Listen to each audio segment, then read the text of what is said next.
রাজ্যে নতুন সরকার ক্ষমতায় আসতেই শুরু হয়েছে অল আউট অ্যাকশন। ইতিমধ্যেই যে সোনাপাপ্পু ইডির হাতে গ্রেপ্তার হয়েছেন, এবার তার বেআইনি নির্মাণও গুড়িয়ে দেওয়া হলো। কসবার বিবি চ্যাটার্জি স্ট্রিটে ঘিঞ্জি এলাকায় 5 তলা ফ্ল্যাট, দুটো বহুতলের মাঝে এক ফালি জায়গা, তার মাঝেই একেবারে ঘেঁষাঘেঁষি করে মাথা তুলেছে নতুন ফ্ল্যাট। গত বছরের অক্টোবরে পুরসভার তরফে অভিযান চালানো হয়েছিল। কোনো অনুমোদন ছাড়াই বহুতল তৈরি হচ্ছে বলে নজরে আসে পুরসভার আধিকারিকদেরও, কিন্তু তারপরেও ভাঙা হয়নি বেআইনি নির্মাণ। স্থানীয়দের অনেকেই বলছেন সোনাপাপ্পুর প্রভাব এতটাই ছিল যে পুলিশ প্রশাসনও তার বিরুদ্ধে কোনো ব্যবস্থা নেয়নি। পরে ইডির হাতে গ্রেপ্তার হন সোনাপাপ্পু। কেন্দ্রীয় এজেন্সিও আদালতে দাবি করে পুলিশ পলিটিশিয়ানদের মদতে ভয় দেখিয়ে জমি দখলের সিন্ডিকেট চালাতে নেই সোনাপাপ্পু। রবিবার কসবায় তার প্রমোটিং করা বেআইনি নির্মাণ ভাঙা হলো। দেখছি যে পুরো ফ্লোর সেটা ভাঙা হচ্ছে এবং কিরকম ইল্লিগাল সেটা আমরা দেখে নেব। ঠিক পাশের বিল্ডিংয়ের সঙ্গে আমরা দেখতে পাচ্ছি দূরত্ব প্রায় একেবারে নেই। পাশের বিল্ডিংটা আমরা যদি যাই তাহলে এই যে বিল্ডিং, সেই বিল্ডিংয়ের দেওয়াল আমরা হাত দিয়ে ছোঁয়ার চেষ্টা করবো। এই দেখুন, হাত দিয়ে ছুঁতে পারছি, অর্থাৎ কোনো ছাড়ই প্রায় রাখা হয়। এই হচ্ছে ছাদ, পুরো ছাড়ই প্রায় রাখা হয়নি। এই যে বাড়িটা দেখতে পাচ্ছেন, যে আজকে ডেমোলিশন হচ্ছে, কারণ এই বাড়িটা কমপ্লিটলি ইলিগাল করেছে সোনাপাপ্পু, যে নোটোরিয়াস ক্রিমিনাল। সামনে অন্য লোকদের নাম দেওয়া হয়েছে। অনেকেই প্রশ্ন তুলছেন, বেআইনি নির্মাণ দেখেও এতদিন কেন কোনো ব্যবস্থা নেয়নি পুরসভা?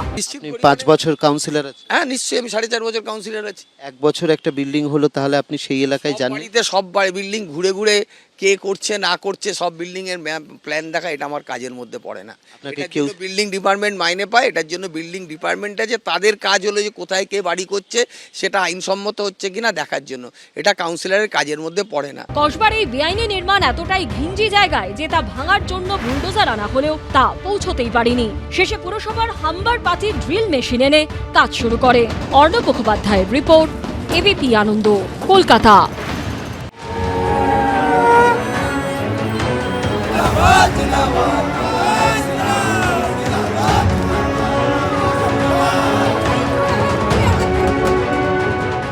ভেঙে চুরমার হয়ে গেল Abhishek Bandyopadhyay diamond Harbour model.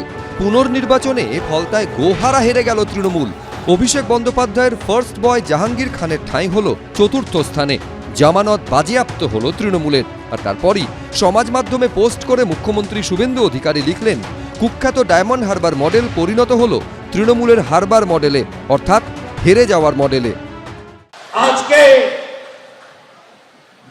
ফলতার report ছিল, জানেন তো কত ভোটে জিতেছে বিজেপি জানেন? 1,08,000 ভোটে। पुष्पा कहाँ है तुम? এখানে একটা বাই ইলেকশন হবে, ফলতার মতো ব্যবধান করে দেবেন তো? করে দেবেন? কাজও চলতে থাকবে, এগুলো চলতে থাকবে। গত শনিবারই ফলতায় প্রচারে গিয়ে বিজেপি প্রার্থী দেবাংশু পাণ্ডাকে 1 লক্ষ ভোটে জেতানোর আহ্বান করেছিলেন মুখ্যমন্ত্রী শুভেন্দু অধিকারী। পুনর্নির্বাচনে শুধু দেবাংশু পাণ্ডাকে জেতানো নয়, 1 লক্ষের বেশি ভোটে জিতিয়ে আমাদের কাছে পাঠাবে।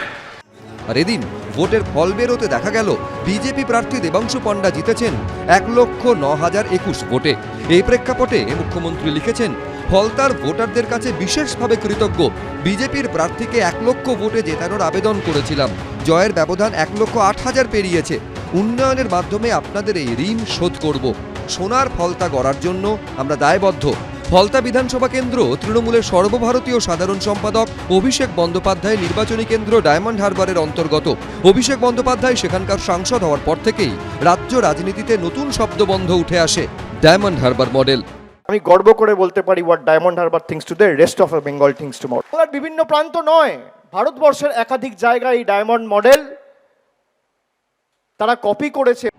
এমনকি ফলতা কেন্দ্রে কমিশন পুনর্নির্বাচনের ঘোষণার পরেও অভিষেক বন্দ্যোপাধ্যায় পোস্ট করে বলেছিলেন, 10 বার জন্ম নিলেও তোমাদের বাংলা বিরোধী গুজরাটি গ্যাং এবং তাদের হাতের পুতুল জ্ঞানেশ কুমার আমার ডায়মন্ড হারবার মডেলে সামান্যতম আঁচড়ও কাটতে পারবে না।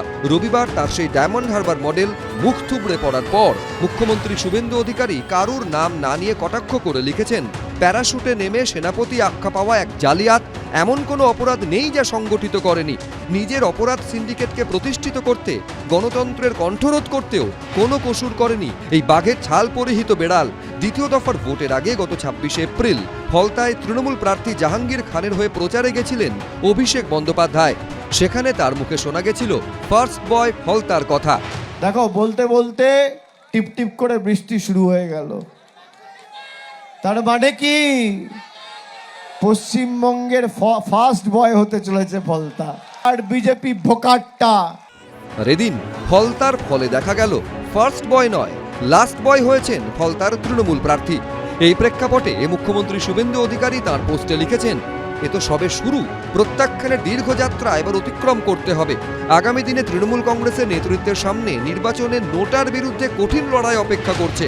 সর্বভারতীয় তৃণমূল কংগ্রেস ইতিমধ্যেই ত্রিপুরা রাজ্যের বিধানসভা নির্বাচনে নোটার কাছেও পরাজিত হয়েছে। আগামী দিনে পশ্চিমবঙ্গেও এই জমজমাট লড়াই প্রত্যক্ষ করার অপেক্ষায় রয়েছেন পশ্চিমবঙ্গবাসী। হিন্দোল দে, সত্যজিৎ বৈদ্য, এবিপি আনন্দ। এবিপি আনন্দ, এগিয়ে থাকে, এগিয়ে রাখে।